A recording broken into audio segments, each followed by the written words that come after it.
Sean here with BaseMint Comics. It's the weekend. The tea has been made. So it's time for Corner Box Classics. It's been a while since I've had one of these in the weekend. There were loads of house issues, which if you're following along the channel, you're well aware of. And the final one was, well, not the final one, but the final big one was finally resolved today.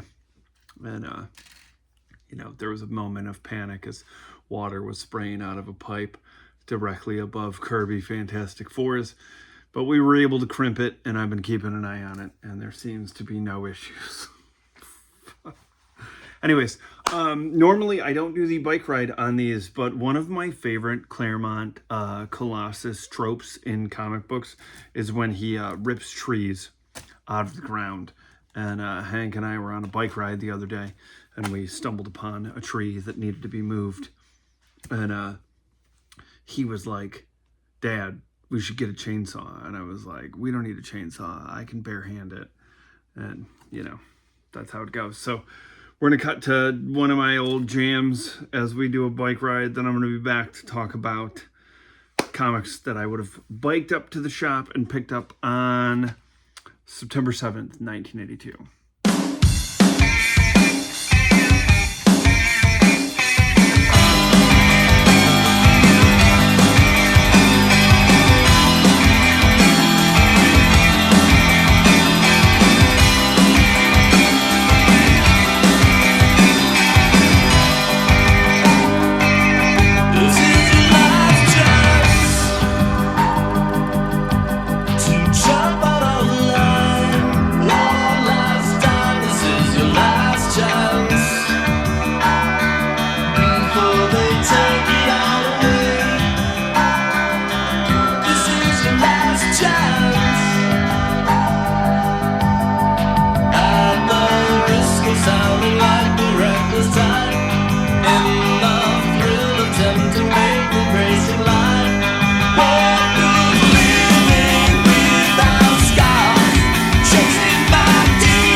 All right, so there was that. That was our bike ride the other night. Normally, I save that thing for new comic book day. Normally on Corner Box Classics, you don't get the bike ride. But I felt like it. So here we are. Plus, that's the whole thing. We're, I think I'm 12 days away from my 1-year YouTube anniversary. And so it was right around this time period where I got the components for the bike to hook up the camera. And I was like, I should take some, before he grows out of being in the bike carrier, I should take some videos of us biking around. And that all sort of turned into this, whatever this is. And this was a thing that I was already doing for years, where I would be listening to time period specific music to when this stuff came out and reading all of my comics in order to see what brings me joy to keep and what, like the Micronauts, is going to get tossed in a bin. So there you have it. So September 7th, if I'd been biking up to the comic book shop, chances are good that I would have been listening to some Duxie's Midnight Runners. And the first thing that I would have pulled off the rack would have been Uncanny X-Men. But I tend to do these in alphabetical order for some reason. So I'm going to start off with not my favorite issue of Avengers. Number 226, An Eye for an Eye, released September 7th, 1982, written by Stephen D. Grant, pencils by Gregory LaRocque, inks by Chick Stone, letters by Janice Chang, and colors by Christy Scheel. I normally try to somewhat recap the last issue very quickly when I do these, but the problem is this particular run of Avengers has not been my favorite. And here's the thing. I love the character Black Knight. Great character.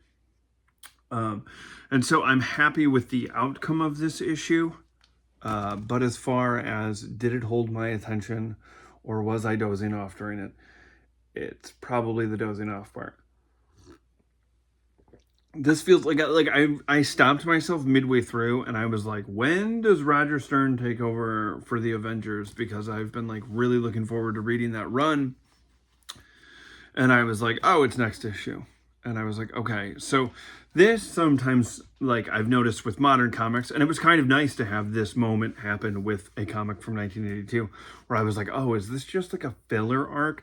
Because it's weird, like Dr. Druid brings the Avengers, like a bad guy brings Dr. Druid back in time with some of the Avengers. I don't know, it's a mess. And this is one of those where like, I'm probably going to do a very bad job of recapping a few of these issues, but don't worry, I'm going to end strong. It's going to start off shaky. But yeah, so, the Avengers have been pulled back into the Dark Ages, and by this creep, and he manages in this regard. Dr. Druid, I believe, if I can remember this correctly, and I probably read this like 2 a.m.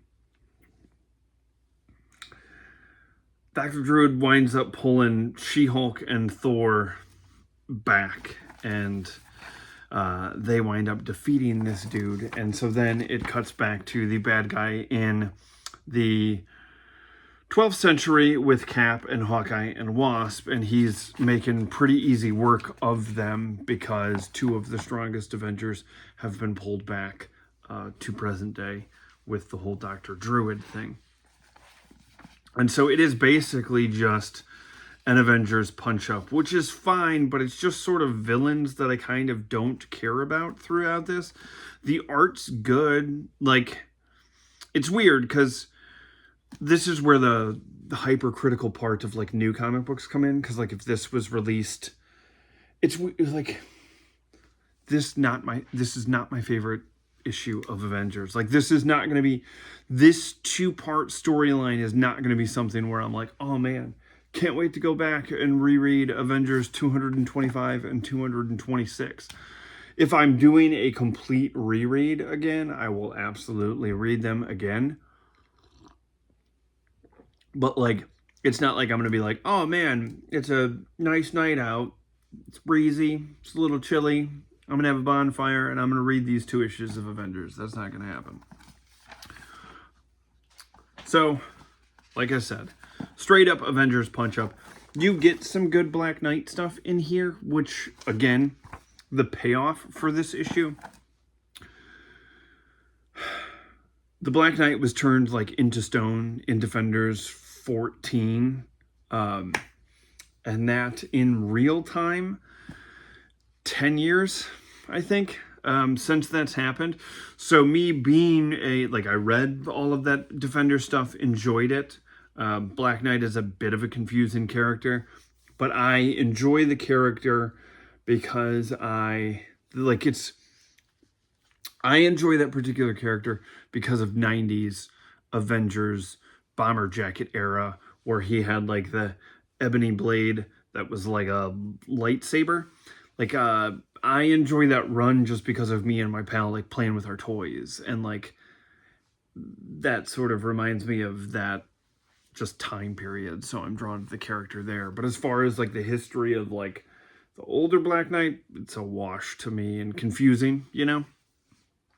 Which again is probably why part of this issue I was just sort of like, you know, not really doing much for me. So yeah, so basically this issue is just the Avengers kind of fighting back in the 12th century. And then to send them back, Dane Whitman sacrifices himself, which I was like, well, this sucks.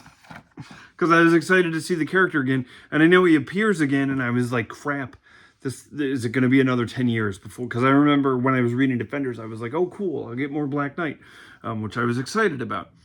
And so then the Avengers get pulled back to present day, and Dr. Druid reveals, as they see, they're bummed out that the Black Knight has died, but lo and behold, the statue body is there, and he is returned to life. So when I finished this, I was like, okay, not my favorite story on how they got there. Like, it wasn't super,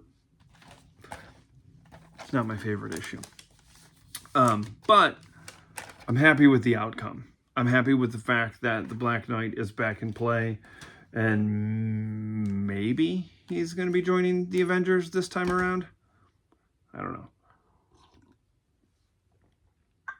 I have not read this particular run coming up of Avengers before, because I was waiting until I had it all. And when I completed it a few years ago is when I started the reread of everything. So there is stuff that I am like jonesing to get to, you know, and that particular run of Avengers is one of them. Speaking of things that I had never any intention of reading, but I wound up, you know, finishing off the Peter David run of Incredible Hulk. And so there were some issues, like I had issues here and there kind of leading up if covers looked fun or if they were in dollar bins. It shows, you know how it goes. We've got a sickness. And so I sort of filled in the gaps in that for this leading up to it. So Incredible Hulk number 278, Amnesty, released September 7th, 1982, written by Bill Mantlo, pencils by the great Sal Buscema, inks by Joe Sinnott, letters by James Novak, and colors by Bob Sharon. This would have been one of those issues of Hulk that I would have randomly picked up, not being a huge Hulk guy growing up. I would have taken a look at this cover, saw all the other heroes in the background. There are X-Men on this cover, so I would have been like, I should probably investigate and see what this is about. So in the last issue, in this particular run of Hulk, Banner is, this is, I guess, the first taste of Smart Hulk that we're getting, not like the Professor Hulk that we're going to get in Peter David's run, but Banner has managed to figure out a way to be Banner well in the body of the Hulk, much to the dismay of Betty. And you get your little ad for the television show, which I watched the pilot, and then life happened, and I have not gone back. For years, I've been trying to like sit down and watch X-Files, like all the way through again.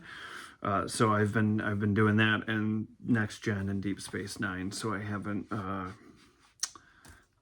been paying much attention to Incredible Hulk, unfortunately.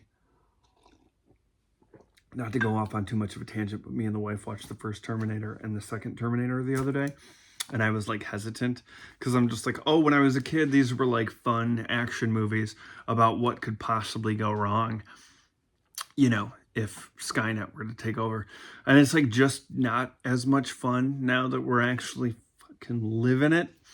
Anyways, Incredible Hulk 278, last issue.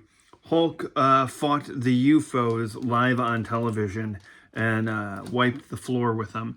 And it seems that the American people thoroughly enjoyed that. So this issue opens up with Doc Samson.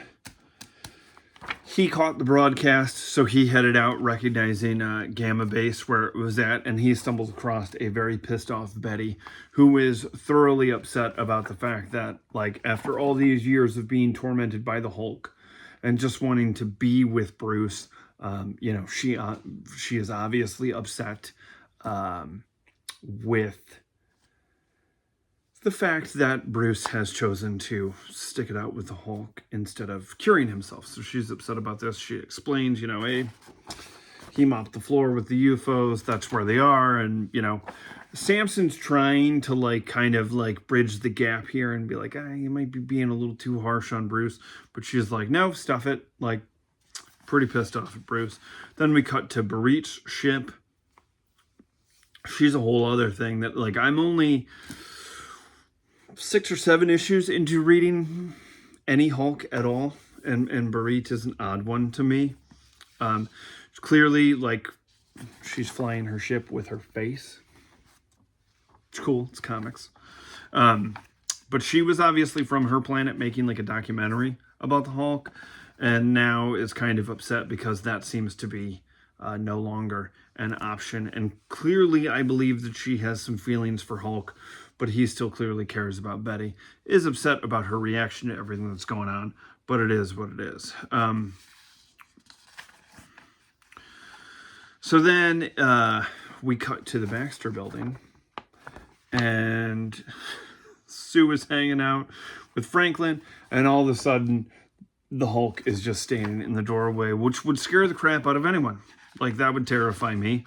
So I understand that the Fantastic Four react because they are unaware of the fact that Bruce, you know, is in control. And this is just classic comic book, like, misunderstanding here of, like, he's just creepily standing in, like, if the Hulk was creepily standing in Hank's room, I'd be like, that's not awesome.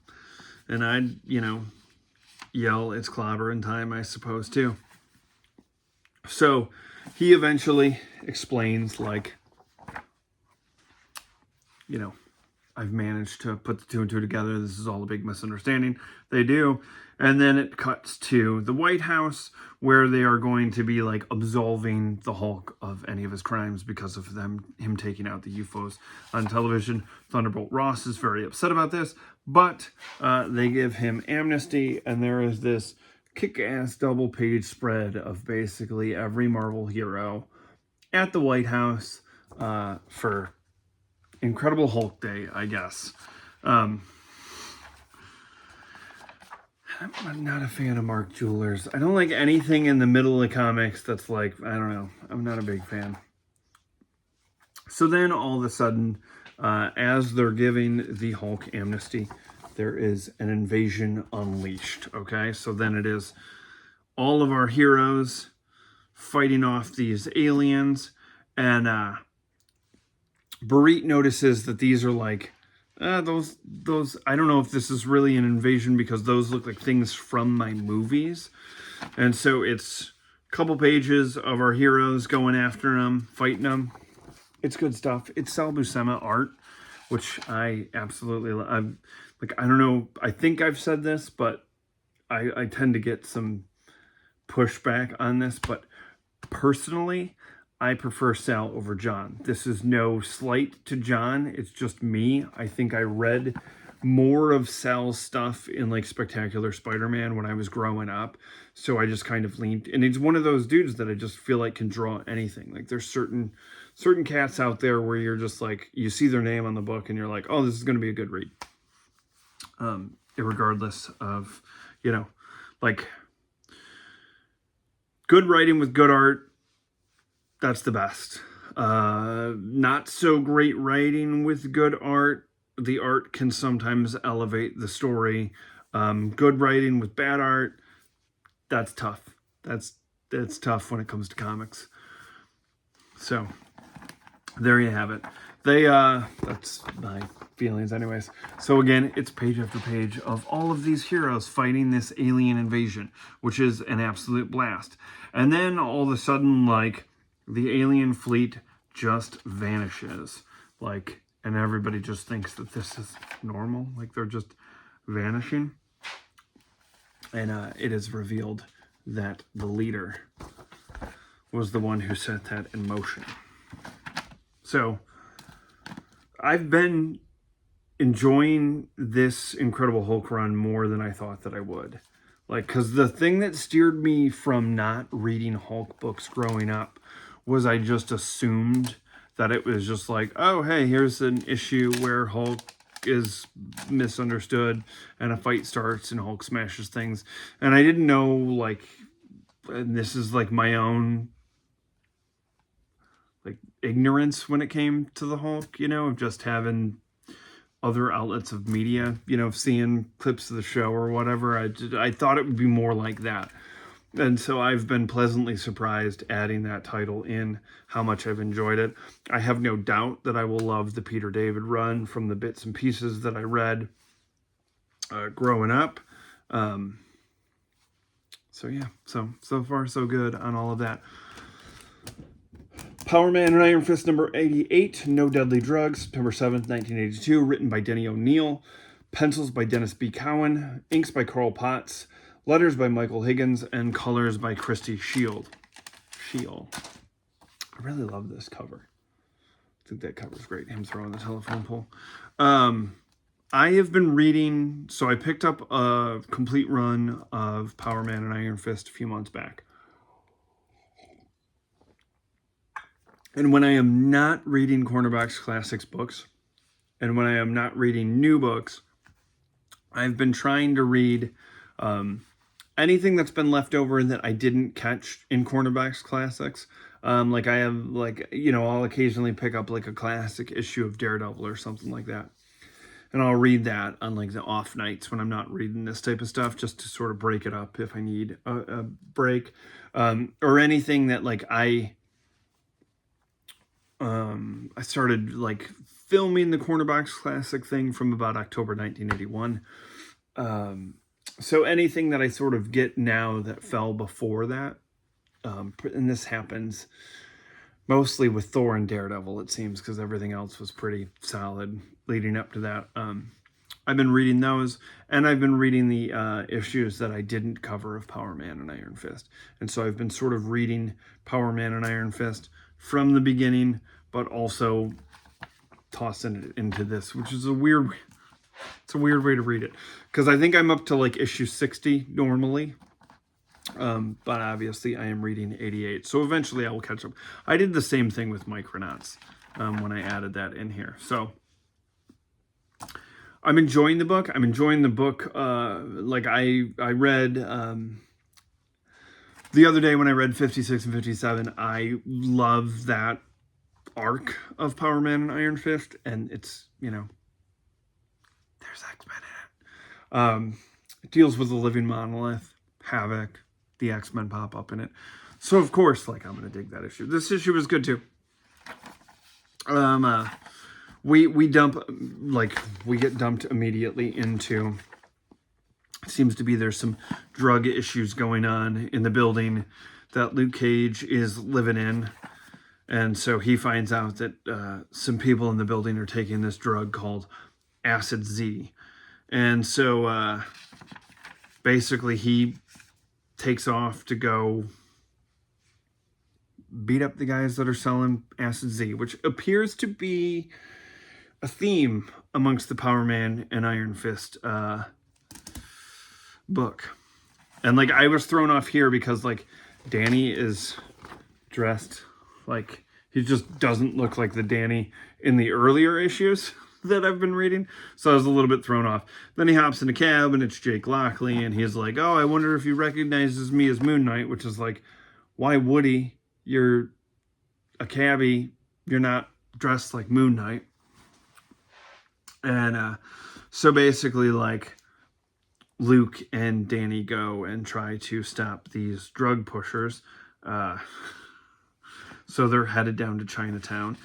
And they start taking it to some of these guys. Luke is going one way. Danny's going the other. They're both going to meet up in this. And we get... Danny runs into a character named Scimitar, who I haven't seen since early issues of Iron Fist, which when I was doing my big X-Men reread, I pulled Iron Fist into that because Sabretooth first appears in Iron Fist. I wanted to read it because Chris Claremont wrote it. John Byrne drew it. Sabretooth first appears. The end of the series crosses over, sort of, with X-Men, and Jean is living with Misty Knight and Colleen Wing for a time period. So it sort of felt X-Men adjacent, and I read it. But I did not read... I've not read any Luke Cage Power Man. I only jumped in with the Power Man and Iron Fist. So Danny, you know, gets in a kung fu battle with the scimitar, uses the Iron Fist. I mean, that's fun. And then Danny, as he's fighting the scimitar, gets drugged and knocked unconscious. And so Luke tracks down who he thinks might be... He's looking for a friend of his who he fears has taken Acid Z and is missing. And so he winds up going to the morgue, which was the last place that he wanted to go to look for this friend.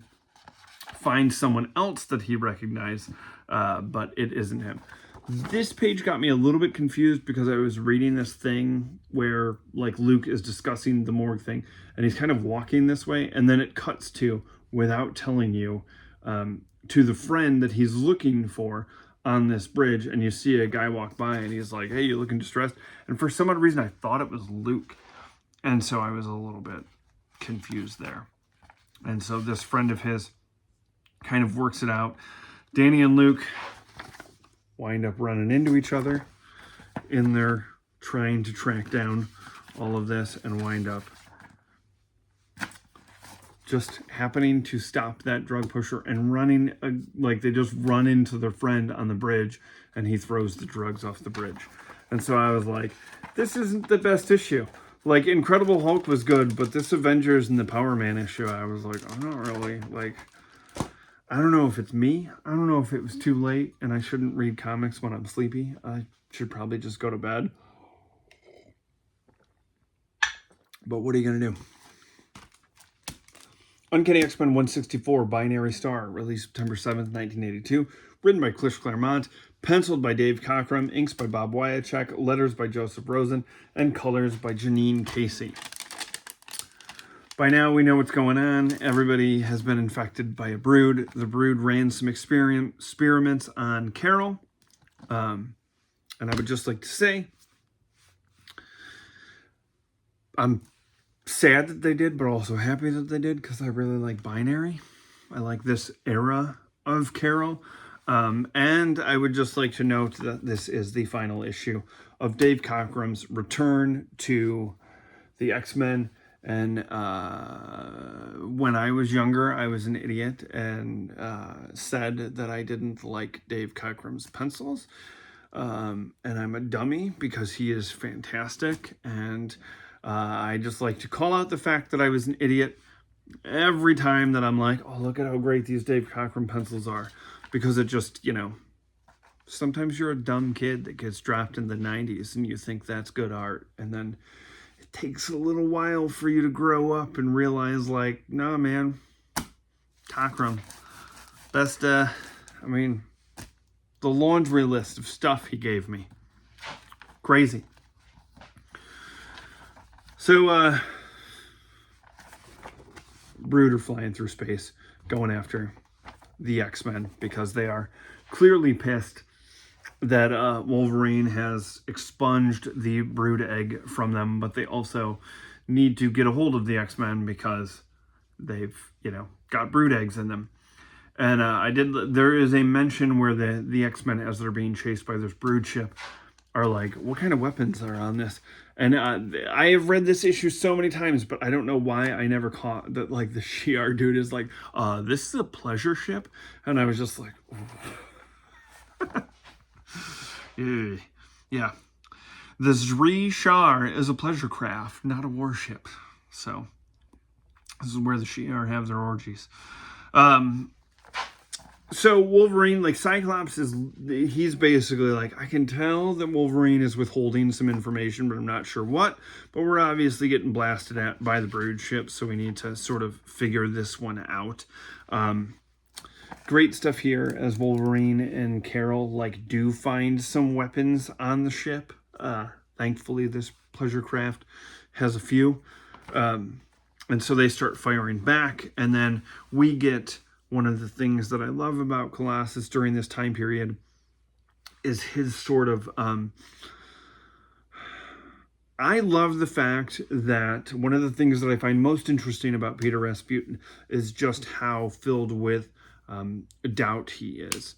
I enjoy that aspect of his character. I love the fact that he is what everyone else would consider the strong man, but his spirit, his soul is tender, for lack of a better word. And I kind of like the fact that he doubts his ability. You know, I mean, anybody who at any time period in their life has ever doubted themselves, I'm sure can connect with this. And I'm sure there is a part of me that connects with Colossus in this particular role and era of his character, where he's sort of kind of questioning his place in the team, which I thoroughly enjoy. So the team start kind of like, Cyclops has this cool thing where the ship has like a little Rubik Quartz bubble so he can shoot through it to hit the ship. Storm is obviously unable to use all of her elemental powers because they are far away from the sun. And then Kitty and Nightcrawler work out a plan where Kitty is going to hop into a suit and go out there and try to fix part of the ship that needs to be fixed because she can just phase. And as I was reading that, I was like, this is wild because she's 13 and a half. And that's nuts that she's out there at 13 and a half doing this.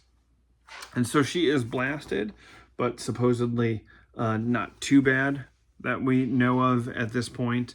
And as they are being attacked, Carol clearly starts to feel, she's like, I know that they experimented on me and I am feeling weird. She's kind of going through this the entire time as this is going on. It's very fast space battle. And then lo and behold, she transforms into Binary and starts taking out some of the ships.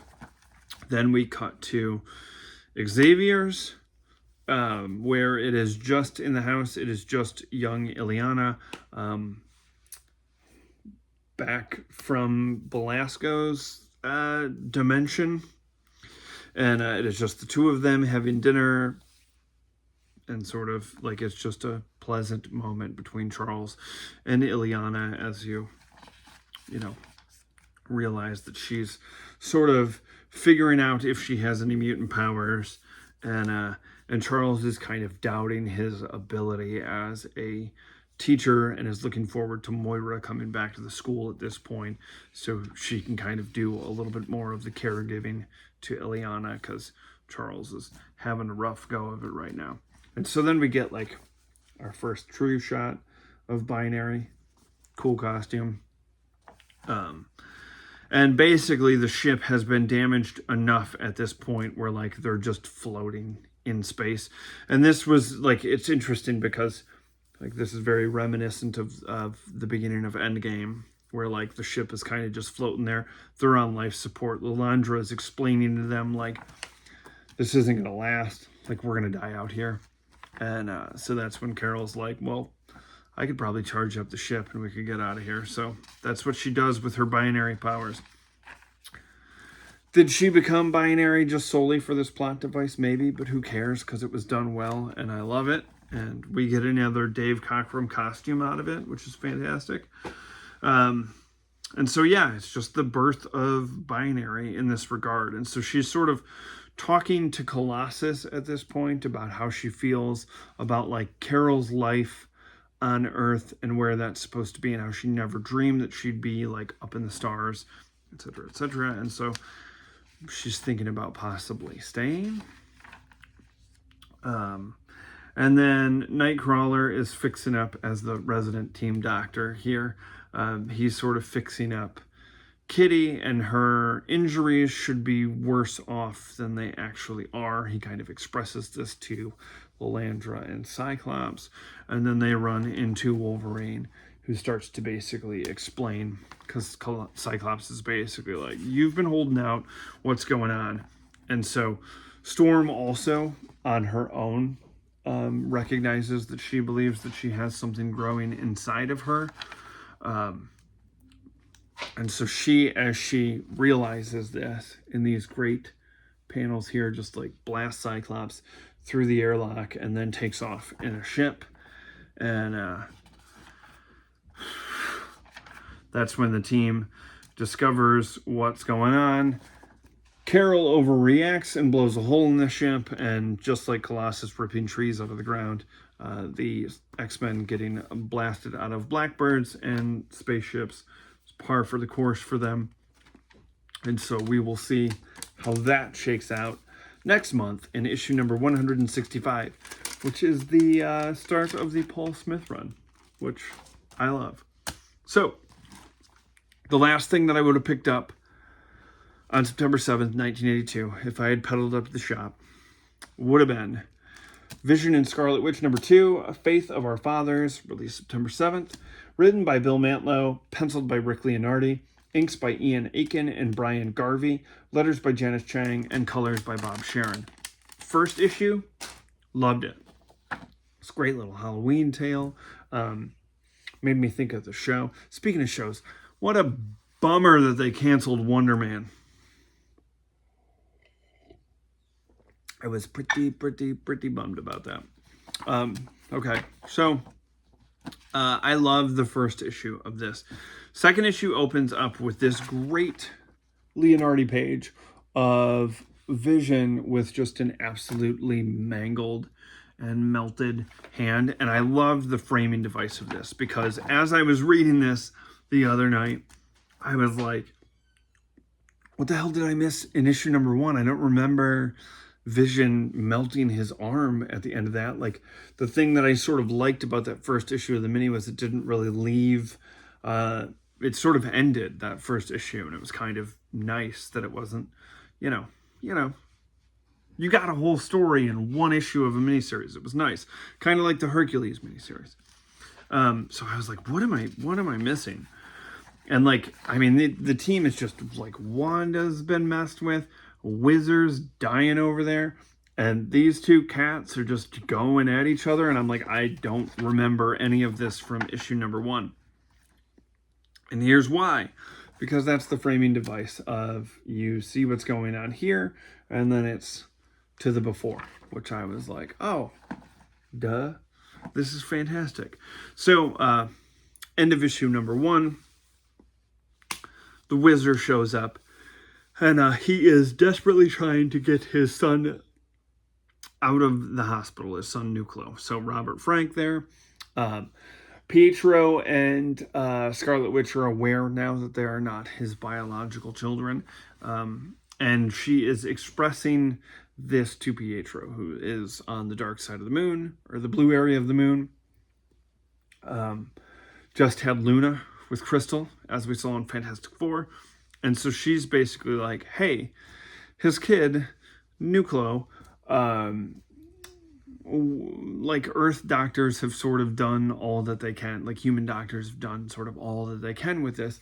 Could the Inhumans, with their technology and their advancement, be able to do anything for his son? Could he come and, like, if Frank gets permission to take him from the hospital that he's been living in, could he go to the blue area of the moon and be cured?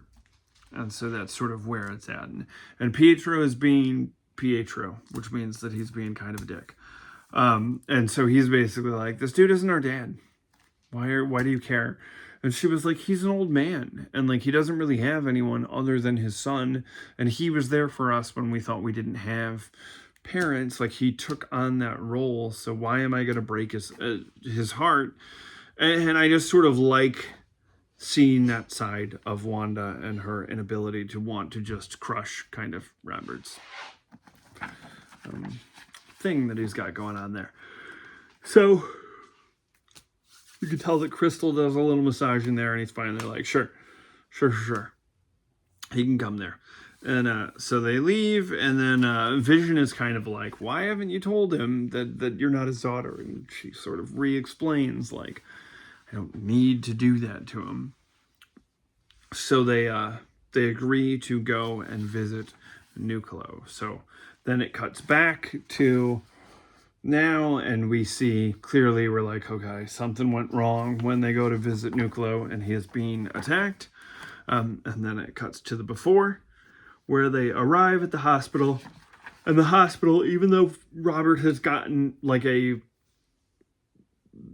court order to be able to take Nucleus out of here, they're kind of like, we're gonna do this for you because we kind of have to, but we do not want to.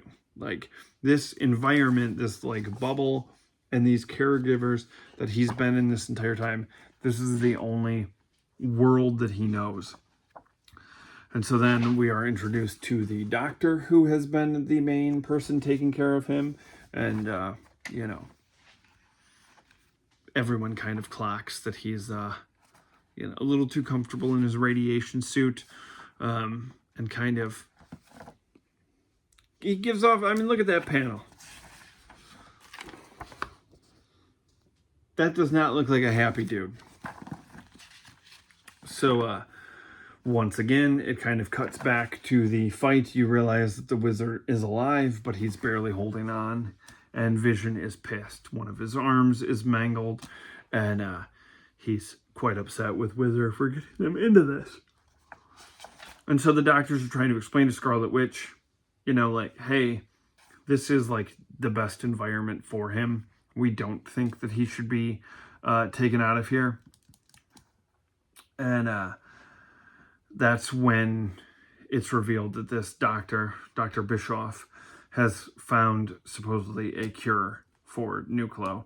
And as he's explaining all of this to Robert, he starts putting on a costume, and it is revealed that he is like an old enemy of the wizards. And he's been siphoning off Nucleus' power. And so Nucleus recognizes right there that his dad's about to be attacked. And that's where kind of our story converges here with this. His name's Isbiza. I am not super familiar. I have some Invaders trade paperbacks. I have not yet read all of that stuff. So I wish I was more well-versed in this so I could be like, oh yeah, 100% remember these All-Winter Squad issues where this dude was the bad guy. This is a cool callback. I trust that it is true. I don't think that this backstory would just be made up. I would hope that it was pulled from something, but there were no editor notes pointing me into any direction of finding issues where this character initially, so that might not be the case. So this quickly explains, we get the battle of how we ended up, where we ended up at the very first thing. And this is where it all goes wrong for our heroes. And then we kind of catch up, and Wizard pulls himself together, Wanda pulls herself together, and they wind up defeating the Doctor and in turn curing Nucleus. But the Wizard unfortunately passes away at the end of the issue, which is a bum out. I liked the first issue more, but still thoroughly enjoyed that. Uncanny X-Men and Vision were definitely my favorites of this particular week. That's everything that I would have picked up this week in 82. So, not my favorite week, but I am stoked that Avengers will. The next issue is the one where Monica Rambeau, I believe, joins the team, so I'm pretty jazzed for that. Not that I would have known that in September 7th, 1982, but I do now. So anyways, things are getting back on track. What would you have picked up out of these titles? Do you think I'm crazy for not enjoying that arc of Avengers, or am I spot on? What would have been your favorite from that week? Let me know. I hope everybody is having a great week. I hope everyone is looking forward to New Comic Book Day and having a good summer. Yeah, so that's all. Thanks for sticking it out on Cornerbox Classics, and I will see you on Wednesday for New Comic Book Day. Thanks for taking this ride with us. Bye.